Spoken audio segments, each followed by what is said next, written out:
아나운서가 소개하고 아지가 분석하는 아이템! 와 안녕하세요. 오늘 약간 네. 제가 좀 의상 색깔과 네. 오늘 하는 얘기가 좀 맞는 것 같아요.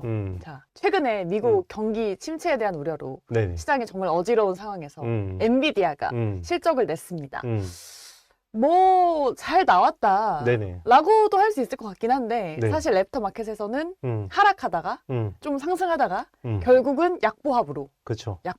마감이 됐습니다. 음. 어떻게 보셨습니까? 네. 요즘 파이팅이 확실한 것 같아. 파이팅 합시다. 네. 네. 일단 처음에 숫자 나왔을 때는 네. 이제 조금 걱정을 했어요. 특히나 이제 가이던스는 매출하고는 크게 문제는 없고 네. 요 다음 분기에 대한 가이던스에서 이제 매출 총이익률이 이제 70% 초반까지 내려왔더라고요. 뭔가 혹시나 이제 블랙엘에 대해서 문제가 있나, 네. 뭐 여기에 대한 비용이 있나 이런 이제 걱정을 했었는데 그다음에 이제 컨퍼런스 콜에서 지금 블랙엘에 대한 것들을 확실하게 이야기했는데. 제가 보는 타깃은 그거였어요. 블랙엘에 대한 네. 모든 초점이 있었고. 그쵸, 지난주 녹화할 네. 때 말씀하셨죠? 그렇죠. 그래서 110억 달러 나왔어요. 그래서 데이터 센터 매출이 한 350억 달러대에 나왔는데 네. 그 중에서 110억 달러가 블랙엘이면 뭐 한 30% 비중 되는 거고. 좀 잘 나온 네, 건가요? 잘 나온 겁니다. 그래서 뭐 원래 시장의 예측치가 50억 달러에서 70억 달러. 오. 많게 봐도 70억 달러 정도 어닝 봤는데 서프. 네, 그냥 굉장히 블랙엘이 그래도 생각보다 많이 나갔다. 네.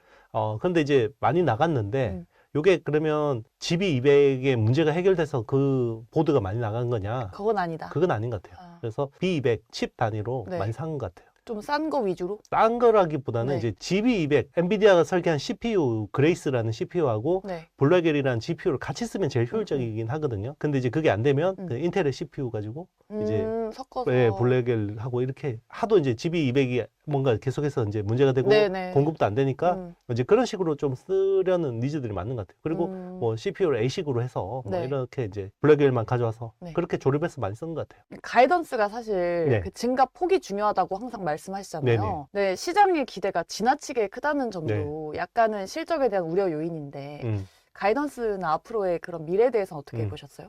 일단 이제 증가율을 작년에 이제 이야기했던 거는 네. 증가율이 계속해서 고점을 경신하는 상황이었잖아요. 네.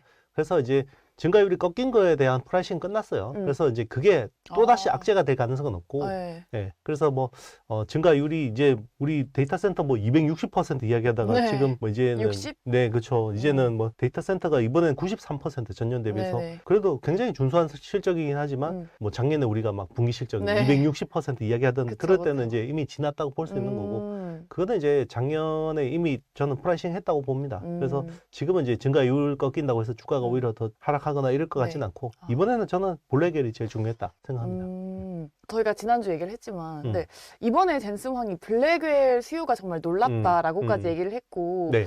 생산을 지연시켰던 기술적 문제가 완전히 해결됐다. 완전 해결됐다라고까지 얘기했는데 그건 좀 뻥인 것 같아요. 저는. 그래요? 네. 그렇게 뻥쳐도 돼요? 아니 그러니까 이제 네. 그 선언적인 거지. 내가 이렇게 하면 이제 직원들이 다 알아서 맞춰줄 거다라고 이제 생각하는 거 아닐까 말 싶은데. 일단 내뱉고. 네, 그렇죠. 이제 그 블랙엘, 그러니까 네. 블랙엘이라기보다는 이제 GB200. GB200에 대한 그 발열 이슈는 네. 그래도 그 전보다는 나아졌겠지만 완전히 해결됐는지는 좀 더 봐야 될 것 같고요. 네. 그리고 이제 GB200이 해결됐다고 하더라도 이제 3분기에 GB300이 나온단 말이에요. 이거는 정말 프로세서 성능 장난 아니거든요. 네. 그러면 열 더 날 거 아니에요. 네. 네. GB300에서 그럼 이슈가 더 생기지 않을까요? 그래서 이제 기술적인 문제, 이걸 좀 이제 어느 정도 해결이 됐어야 되는 거죠. 네. 근데 안 된 것 같다. 모르죠, 그는. 그래도 이제 지금 보면 네. GB200이나 GB300에 대한 수요를 어느 정도 이제 전망을 예측을 할 수 있는 거는 네. 당연히 만드는 쪽에서 확인하면 되잖아요. 그래서 TSMC 쪽에서 보면 그 블랙엘 시리즈 특히나 이제 그쪽은 코어스 L이라는 그 어드밴스드 패키징 라인을 쓰거든요. 기존에 이제 호퍼 네. 기반은 코어스 S, 그러니까 이제 실리콘 인터포저를 가지고 이제 연결하는 거고, 네. 그리고 코어스 L이라는 거는 이제 실리콘 브릿지를 쓰고 RDL이라는 그 재배 선층을 통해서 연결을 합니다. 그래서 이제 그 중간에 있는 그 실리콘 인터포저에 대한 부분들인데 그게 기존에는 실리콘 칩 조각을 완전히 그냥 썼는데 그게 코어스 S였고요. 그리고 이제 블랙엘부터는 코어스 L이라는 이제 그거를 쓰는데 엔비디아가 70% 이상을 예약했어요. 이미. 예, 네. 그 예약을 했고 그리고 이제 분기마다 20%씩 코어스 L이 늘어나는 네. 걸로 예약을 했거든요. 그러면 파운드리는 예약제예요. 그래서 우리가 식당에다가 예약할 때 뭐죠? 성금 걸고 네. 우리가 못 가면 어떻게 되죠? 예약금. 날리는 거죠. 네. 네. 그러니까 엔비디아는 그 예약한 거에 대해서 책임을 져야 돼요. 아, 그럼 뭐 수요가 견조하다고. 그렇게 이제 자신이 있는 거죠. 네. 자신이 없으면 그렇게 예약하면 안 되는 거고. 음. 그리고 이제 또 하나, 그 TSMC도 불안하다. 네. 그러면 또 확인할 수 있는 방법이 네. 있어요. 그 밑에 있는 보드 업체들. 그러니까 대만의 그 보드 업체들을 보면 대충 이제 그 수요 예측이 가능한데 그런 쪽에서 보면 이제 뭐 폭스콘이라든지 뭐 위스트론이라든지 퀀타 같은 업체들의 이제 그 사업 전망들 있잖아요. 예측치. 뭐 그런 것들을 보면 되는데 지금 견조한 것 같습니다. 그래서 거의 지금은 풀캐파 수준으로 돌린다. 그러면 이제 문제가 있으면 저렇게 네. 할까라고 생각하는 거죠. 블랙웰은 괜찮다. 네. 3월 17일이죠. 이제 엔비디아 개발자 행사 GTC가 열리는데 블랙웰 후속도 공개되고 네. 양자 컴퓨팅 기업들도 총출동한다고 합니다. 근데 젠슨 황의 기조 연설이 정말 중요할 텐데 계속 오늘 이제 컨콜에서 GTC를 확인해라라고 했잖아요. 네. 뭐 얼마나 대단한 발언을 할 거길래 그렇게 기대감을 한껏 높여놨을까요?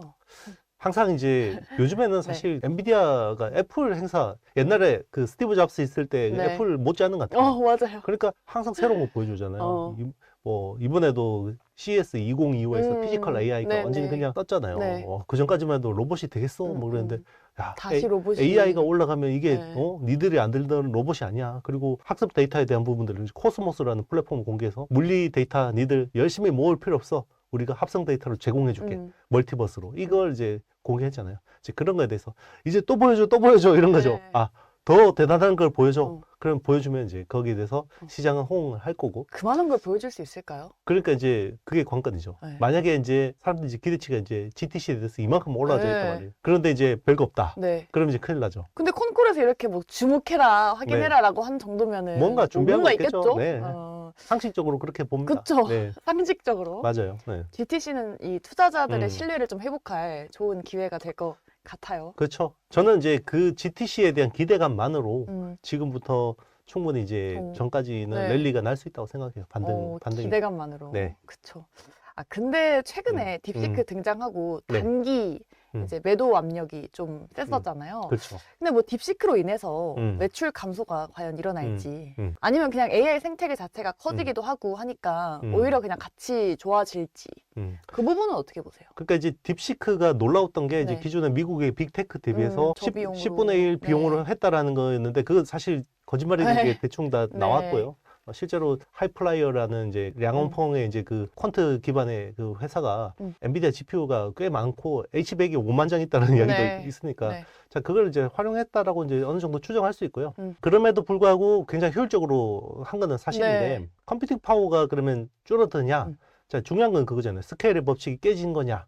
아닙니다. 스케일의 법칙은 깨지지 않았는데 대신에 스케일의 법칙이 약간 색깔이 바뀌었어요. 색깔이 바뀌었다. 색깔이 바뀌었어요. 어떻게요? 컴퓨팅 파워는 여전히 중요한데 네. 기존의 컴퓨팅 파워는 사전 학습에만 중요하다고 생각했어요. 그래서 프리트레이닝. 그러니까 우리 작년까지만 해도 AI라는 게 우리가 GPT잖아요. 네. 제너러티브 프리트레인드 트랜스포머잖아요. 자, 이거 열심히 하면 AGI로 갈 수 있을 줄 알았어요. 네. 근데 올해 들어서 못 간다. 어렵다. 네. 왜냐하면 사전 학습만으로는 안 된다. 아무리 예습 열심히 해도 이거 안 된다라는 그쵸. 거죠. 그래서 어떻게 복습을 하고 그리고 이제 계속해서 숙고를 해야 된다. 그러니까 테스트 타임 트레이닝을 해야 되는 거죠. 그래서 포스트 트레이닝, 테스트 타임 트레이닝은 자, 좋은 답변을 내기 위해서는 굉장히 거기서 답변을 내는데 많은 컴퓨팅 파워 필요하다는 거죠. 그러니까 기존의 사전 학습에 필요하던 컴퓨팅 파워는 좀 줄 수 있어요. 예상한 것보다. 네. 근데 대신에 추론에 대한 컴퓨팅 파워는 훨씬 늘어나는 거죠. 그럼 결국 늘어나는 거 아닌가요? 맞습니다. 그래서 Q 자체는 늘어나는 거예요. 그거를 이번에 네. 엔비디아가 이야기해 줬습니다. 그러면은 이런 중장기적으로 성장 가능성을 신뢰하는 투자자분들이라면 네. 지금 좀 빠진 지금이 오히려 매수적기라고 볼 수 있겠네요. 네, 저는 그렇게 보고 있습니다. 그래서 일단 올 상반기까지 제가 좋게 보는 뷰는 변함없고요. 뭐 미국 테크든 국내 테크든 열심히 하면 되는 것 같고 약간 뭐 이제 시장 색깔이 국내 테크가 좀 더 편해지는 구간 같아요. 네네. 상반기만 놓고 보면. 저 미국 수익률보다 지금 한국이 좋은. 네, 요즘에 수급 상황이 네. 국내가 좋고 그리고 이제 국내 쪽에 이제 호재들이 되게 많아요. 상법 개정부터 뭐 네. 지금 배당분리과세 이제 정치권들이 이제 개인 투자자들을 의식하기 시작했어요. 네. 다행이네요. 네. 좋은 현상입니다. 네. 중국 기업들도 엔비디아에 대한 주문이 늘리고 있다고. 네네. 그 딥시크 저가 AI 모델에 대한 수요가 좀 올라가면서 네. 그 저가라인 H20 칩 주문이 늘고 있다. 네. 근데 미국이 또 이 H20 제재할 것이다. 중국 음. 쪽으로 가는 거. 네. 그런 것도 있다던데 그건 좀 타격이 있을까요? 그렇죠. 만약에 제재를 하면 어. 타격은 있는데, 네. 그러니까 원래 H100을 사고 싶을 거 아니에요. 그러니까 음. 사실 H100이나 안 되니까. H200도 네. 몰래 많이 들어가요. 몰래는 네, 뭐. 몰래 밀수가 있거든요. 네. 그러니까 사실 대만이나 싱가포르 쪽 기업들 네. 통해서 음. 그거까지 이제 트럼프는 다 따져보겠다라는 거거든요. 어. 이제 그러니까 이제 많이 땡겨놔야 되죠. 그래서 이제 성능을 낮춘 게 H800이라고 해서 네. 기존의 H100 대비해서 음. 성능을 70% 수준까지 낮춘 거. 음. 그걸 팔았는데 그것도 너무 높은 거 아니냐 성능이. 그보다 더 낮춘 게 H20이거든요. 네네. 그러면 우리 같으면 아이 진짜 에. 에이 안 사 안 그냥 써. 이럴 네. 거 아니에요. 네. 근데 필요해. 중국은? 그러니까 어. 필요하니까 그런 쪽에 지금 뭐 H800이나 H20이 지금 프리미엄이 한 50%는 붙어서 팔려요. H20까지? 예, 출고가가. 네. 그리고 그것도 부족해서 개인용 PC용 GPU 있죠. RTX. 네. 그 게이밍 그래픽. 네. 근데 그까지 막 지금 프리미엄 붙어서 팔립니다. 그러니까 이제 딥시크가 나와서 컴퓨팅 네. 파워가 이제 네. 많이 필요 없습니다. 이거는 전혀 아닌 거예요. 그러네요. 그건 행간을 완전 잘못 읽은 겁니다. 그러면 트럼프가 통제한다고 하면 어쨌든 그게 좀 음. 리스크가 되나요? 됩니다. 근데 어. 제가 보기에는 뭐 새삼스러울 것 같지는 않아요. 아. 그거 뭐 몰랐던 사람 있나요? 그쵸. 우리가 알면 다 아는 거지. 네. 그러면 엔비디아한테 음. 지금 뭐 리스크라고 굳이 따져본다면 뭐가 네. 있을까요? 빅테크들의 캐펙스 컷이에요. 사실 우리가 반도체 수요 예측을 하잖아요. 네. 근데 우리 B2C 제품인 이제 스마트폰이나 PC 같은 경우는 어느 정도 이게 데이터가 예측 가능해요. 네. 그 뭐 모델 돌려보면 올해 뭐 경제 성장률이 어떻고 그러면 사람들이 내구 소비를 어느 정도 하고 대충 이런 게 나오잖아요. 그래서 딱 맞아 떨어지진 않더라도 어느 정도 비슷하게 맞아요. 근데 이제 B2B가 문제거든요. 네. B2B는 예측이 불가능한가요? 그거는? 그렇죠. 미국 빅테크들이 한 번에 무슨 50조씩 산단 말이에요. 이렇게 서버 같은 거. 네. 그죠. 캐펙스 같은 경우는 마이크로소프트가 800억 달러 이야기했잖아요. 네. 그러면 우리나라 돈으로 대충 한 100조 되죠. 네. 네. 한 교회에서 100조씩 사니까 자, 그러면 우리가 캐펙스 800억 달러 하겠습니다라고 하면 그럼 예측 가능하잖아요. 네. 근데 이제 빅테크 기업들은 우리가 사정이 있어서 갑자기 바꿨어. 이런 경우가 있어요. 실제로 언제 이런 일이 있었냐면 네. 2022년에 막 메타버스 난리였잖아요. 우리 네. 막 그때 막 메타버스 가지고 맞아요. 막 이야기했잖아요. 네. 메타 플랫폼스가 캐펙스를 480억 달러를 제시를 했었어요. 네. 그러면 그 50조 이상이 이제 투입이 되는 거잖아요. 네. 그래서 뭐 예상하고 있었는데 갑자기 메타버스가 갑자기 네. 시원찮아진 확 거예요. 식었죠. 네. 네. 2주 있다가 얼마 발표한 줄 아세요? 얼마요? 54억 달러로 낮췄습니다. 그럼 지금 10배를 네. 뻥튀기 했다가 10분의 1로 줄은 거예요. 거의. 그런 식으로 그게 캐펙스 컷이거든요. 그러니까 이게 무서운 거예요. 그러면 반도체 시장은 완전 그냥 쇼크 나는 거거든요. 이제 그런 것들을 우려하는 건데. 근데 메타버스는 사실 실체가 그렇게까지 있진 않았으니까 그럴 수 있었을 텐데. 맞습니다. 반도체는 그럴 일 없지 않을까요? AI는 안 그럴 거라고 생각해요, 저도. 네. 그래서 근데 이제 그 의심의 그 처음에 단초를 마이크로소프트가 준 거죠. 이번에 미국에 있는 데이터 센터 임차 계약 2건을 취소를 했거든요. 그래서 그동안 이제 가장 공격적으로 스케일의 법칙에 대해서 이야기했던 게 마이크로소프트고, 혹은 그 사티아 나델라 CEO 나와서 이제 무어의 법칙을 스케일의 법칙이 대체합니다. 이런 이야기를 하다가 갑자기 캐펙스 컷 이야기하니까 깜짝 놀란 거죠. 왜 그런 걸까요? 그러니까 이거는 막 이렇게 시장 수요가 꺾였다라고 보기보다는 이건 제 개인적인 추정인데요. 오픈 AI하고 결별을 준비하는 것 같아요. 그동안에는 이제 오픈 AI가 마이크로소프트 애저의 클라우드 컴퓨팅 파워를 많이 썼잖아요. 근데 오픈 AI는 빨리 지금 뭐 4년 안에 AGI로 간다고 막 하니까 더 많은 컴퓨팅 파워를 줘. 그러는데 마이크로소프트 애저 입장에서는 가뜩이나 기존 고객 수요도 장난 아닌데 오픈 AI한테 많은 걸 할당해주면 그리고 돈도 많이 못 받을 거 아니에요. 너무 버겁다. 그렇죠. 버거우니까 이제 오픈 AI가 원하는 만큼 안 주니까 샘 얼트먼이 어떻게 했냐면 트럼프한테 찾아가서 그래서 이번에 스타게이트 발표했잖아요.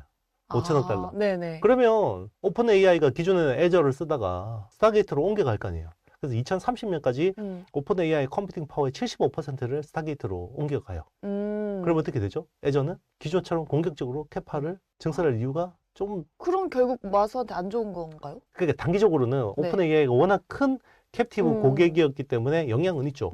근데 그동안 계속해서 AI 쪽 클라우드는 쇼티지예요.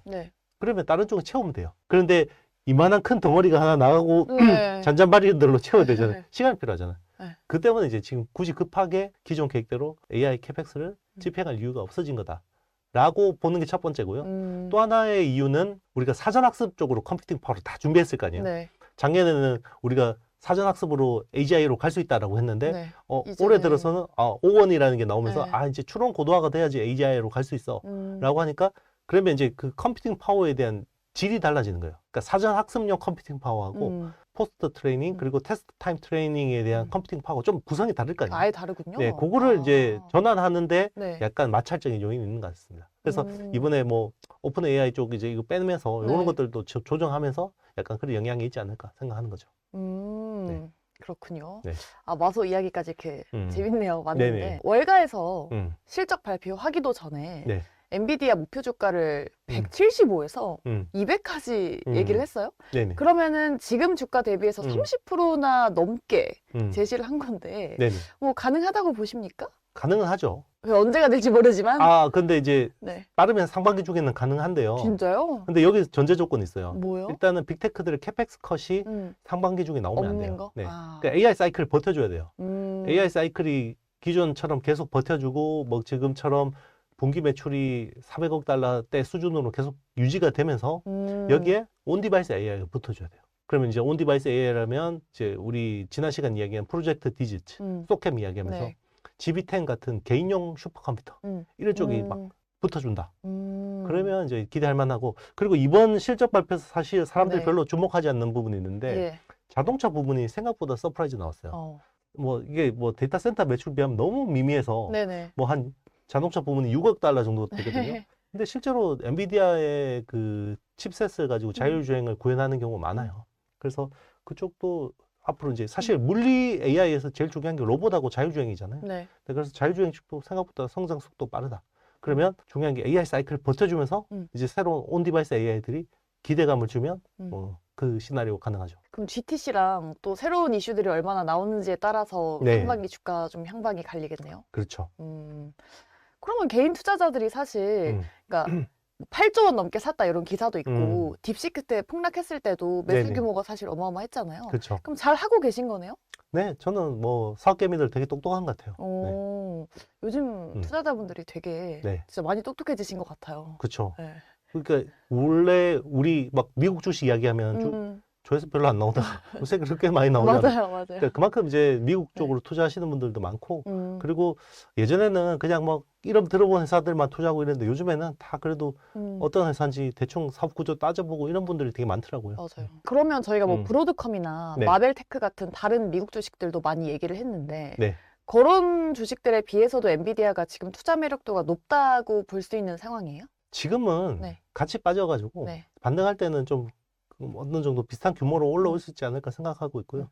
그리고 뭐 A식이 빠질 때 안 좋아서 빠진 건 아니잖아요. 네. 그냥 같이 AI 컴퓨팅 수요가 빠진다라고 해서 같이 빠진 거기 때문에 브로드컴이나 엔비디아나 TSMC나 SK하이닉스나 이렇게 좀 비슷하게 좀 반등할 것 같고 그것으로 이제 어느 정도 반등하고 나서 거기서 이제 움직임은 이제 누가 더 좋은 모멘텀을 가지고 있냐 이게 중요하겠죠.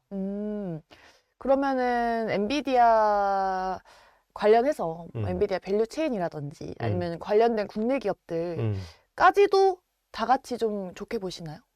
일단 미국은 지금 낙폭 과대한 AI 가속기 밸류 체인이나 전력 인프라 쪽이나 그리고 이제 팔란티어도 굉장히 많이 빠졌잖아요. 네. 뭐 그런 쪽은 조금씩 이제 분할 매수해 보는 것도 나쁘지 않다고 보고 있고요. 네. 국내 시장은 오히려 이제 삼성전자나 SK하이닉스 같은 큰 종목보다는 개별주들 있잖아요. 그 밑에 있는 유리기판이라든지 네네. 뭐 설계 쪽이라든지 아니면 뭐 소캠 같은 커스텀 메모리라든지 이런 쪽으로 이제 보는 게 나을 것 같아요.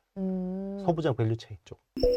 네, 오늘은 저희가 지난주에 예고해드렸다시피 엔비디아 실적에 대해서 이야기 나눠봤습니다. 다음 달에 있을 엔비디아 GTC 정말 기대가 되고요. 저희가 또 그 부분에 대해서도 깊이 파헤쳐 보도록 하겠습니다. 저희랑 매주 함께 하시면서 좀 다양한 투자 인사이트 많이 얻어가시기 바랄게요. 저희 아이템은 다음 주에도 돌아옵니다. IT 고수가 되고 싶으신 분들은 좋아요, 구독, 알림 설정, 댓글 부탁드립니다. 여러분, 안녕.